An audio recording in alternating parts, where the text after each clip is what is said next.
Muito boa noite a todos. Agradeço imensamente o convite generoso do desembargador Márcio Rocha para que eu viesse aqui e pudesse, de alguma maneira, expor um pouco mais outro aspecto dessas preocupações que nos unem aqui essa noite. E diz respeito justamente à garantia básica, digamos assim, que o Estado deve prestar. E aqui, no caso específico, eu vou me referir ao Estado pela circunstância peculiar em que eu estou como chefe de gabinete de uma Ouvidoria Geral da União, que é o órgão central de um sistema federal de ouvidorias com 349 unidades de ouvidorias federais e coordenador também da Rede Nacional de Ouvidorias com mais de 2.000 ouvidorias espalhadas em todos os estados, em todos os entes municipais, estaduais, federais e em todos os poderes, também, inclusive, composta por várias ouvidorias do judiciário. Quando falamos em denunciantes, nesta posição, neste lugar de fala em que me encontro, eu falo de 4 milhões de pessoas esse ano que endereçaram denúncias a órgãos públicos por meio dos seus canais de ouvidoria e que os canais de ouvidoria, sinto muito, precisam se desdobrar de várias formas para garantir uma proteção que a lei não confere de maneira expressa a esses denunciantes. E aqui eu falo da proteção mais básica, que seria a proteção às informações, à identidade do denunciante. A partir da identidade do denunciante, todas as outras represálias passam a ocorrer. Na primeira vez, eu estou na Ouvidoria Geral da União desde 2012. A Ouvidoria Geral da União, além disso, é o órgão central da Lei de Acesso à Informação no Poder Executivo Federal. Nós recebemos um pedido de acesso à informação de um denunciado solicitando a identidade de um denunciante. E esse denunciado, o denunciante está numa situação de vulnerabilidade em face do denunciado, inclusive com o risco de morte. E como proteger, em face da Lei de Acesso à Informação, esse denunciante? A construção, à época, voltou justamente ao artigo 31 da Lei de Acesso à Informação, que é o artigo que trata da proteção à privacidade, intimidade, vida privada, honra e imagem. Na realidade, ele faz uma remissão clara aos direitos de personalidade, ao tutelá-los de uma maneira específica, quando se diz respeito a informações dentro de bases de dados públicas.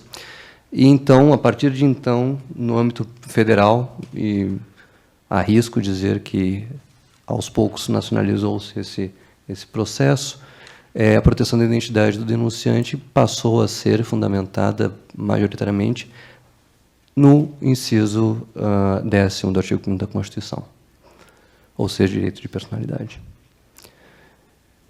Em 2017, nós tivemos um avanço importante, que foi a Lei 13.460, que é o Código de Defesa de Usuários de Serviços Públicos.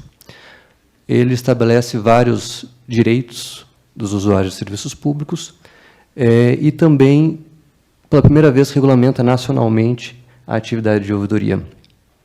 É uma lei abrangente, ela envolve todos os poderes, todos os entes, não abarca o Ministério Público, por questões do próprio processo legislativo, mas, enfim, ela consegue articular aí um universo de, hoje, acredita-se, 15.000 ouvidorias públicas no Brasil. Sim, são 15.000 unidades de recebimento de denúncia que o Brasil provavelmente deve possuir. Ali ela estabelece tipologias de manifestações de ouvidoria, dentre elas a denúncia, estabelece a obrigatoriedade de identificação, o que causa um problema para recebimento de relatos anônimos, porque, de fato, são relevantes do ponto de vista da agenda de combate à corrupção. Mas ela estabelece, então, finalmente, um conjunto de procedimentos e informa que a identidade do manifestante será resguardada nos termos do artigo 31 da Lei de Acesso à Informação. Então, nós temos dois microsistemas. Um microsistema de acesso à informação e um microsistema de defesa do usuário que se comunicam e criam, pela primeira vez, algum tipo de proteção para esse denunciante. Bom, A ouvidoria pública no Brasil realmente cresceu nos últimos anos. Eu acho que o meu colega, parcial colega de ofício, digamos assim, como ouvidor também, desembargador João Batista, pôde perceber. Ela cresceu em uma série de responsabilidades, cresceu em uma série de atribuições, e também se tornou uma atividade cada vez mais crítica, na medida em que passou a tutelar parte da confiança que o cidadão deposita no Estado. Então, em face de uma crise política, uma crise de legitimidade das instituições, uma crise da democracia brasileira, a ouvidoria pública como instituição, uma instituição entrópica, digamos assim, passou a se espalhar por vários espaços de déficit democráticos e fazer essa interação direta entre o cidadão e o Estado. E aí também se encontram as denúncias. Bom, infelizmente, a proteção do denunciante no Brasil, no que diz respeito à administração pública, e que a gente está falando de ilícitos, muitas vezes administrativos, a Lei 13.608, ela fala especificamente de apuração de crimes, né?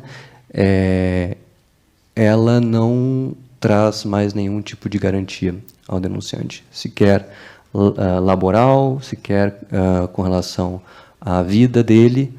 Nós temos, obviamente, um programa de proteção a testemunhas, mas recordemos, testemunhas e denunciantes são dois atores distintos. O denunciante é o whistleblower que dá aquele primeiro sinal de alerta. Ele não necessariamente vai participar do processo ativamente. A testemunha, não. E o Provita, ou a lei atual que trata da proteção a testemunhas, ela não abarca esses casos de denunciantes. Recentemente, num esforço hercúleo da nossa equipe, nós tentamos buscar mecanismos para, no âmbito federal, pelo menos, organizar uma rede de proteção ao denunciante, que envolvesse solicitação de segurança, apoio jurídico, inclusive inclusão no programa de proteção à testemunha quando fosse apropriado. Enfim, após uma análise mais meticulosa, se chegou à conclusão que seria inócuo o nosso trabalho, e nós passamos, então, a atuar diretamente na regulamentação dos procedimentos de segurança da informação com relação à identidade do denunciante, envolvendo, por exemplo, a pseudonimização obrigatória quando uma ouvidoria recebe uma manifestação que deve ser repassada para outra ouvidoria, porque a gente entende que a confiança do denunciante está no órgão para o qual ele denuncia, e não necessariamente é o órgão competente para apurar a denúncia. Uns dados interessantes aqui. Estava agora analisando os dados do nosso sistema eletrônico. Cerca de mais da metade, digamos 70% das denúncias recebidas são anônimas. Isso é um sintoma interessante de descrença na capacidade do Estado de prover, do Estado brasileiro, de prover algum tipo de garantia para esses denunciantes. É interessante também, e aqui eu vi muito foco em denúncias internas, ou seja, intrainstitucionais, que no nosso caso específico, as denúncias internas são a menor parte. Nós estamos diretamente tratando de usuários de serviços públicos que se veem frustrados nos seus direitos e que denunciam, quer por motivos, nós poderíamos chamar egoísticos, quer por motivos mais de interesse público, de compreensão de interesse público e de exercício do controle social. E no ponto de vista da ouvidoria interna, que seria a ouvidoria que receberia essas manifestações, as denúncias internas, nós temos uma proporção que chega a menos de 1% do que a gente recebe hoje. E, pasme, o denunciante interno confia ainda menos na capacidade da instituição de manter a sua identidade em segredo. De modo geral, o Brasil hoje enfrenta esse primeiro passo, esse primeiro standard, digamos assim. Vamos criar um canal efetivo de diálogo, de recebimento de manifestações. Até lá, não seria possível avançar para outras formas de garantias e de garantias aos denunciantes. Bom, espero não haver alarmado muito vocês a essa hora. Normalmente a gente perde muito o sono lá na Ouvidoria Geral da União por conta desses problemas. Recentemente, só para contar um breve caso, um breve incidente que nós tivemos, recentemente cheguei no escritório e descobri que uma instituição havia publicado em dados abertos as informações sobre seus denunciantes. No anseio de transparência, de dar transparência, de participar da política de dados abertos, ela havia simplesmente aberto a identidade dos denunciantes que haviam feito denúncias para aquela ouvidoria.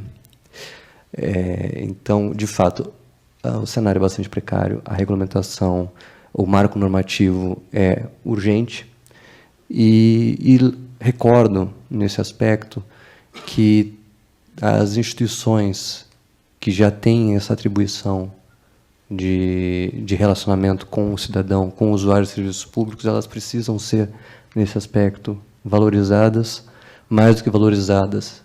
Elas precisam criar as capacidades necessárias para garantir essa segurança e, com certeza, sim, garantir que qualquer regulamentação seja, de fato, efetiva. Muito obrigado.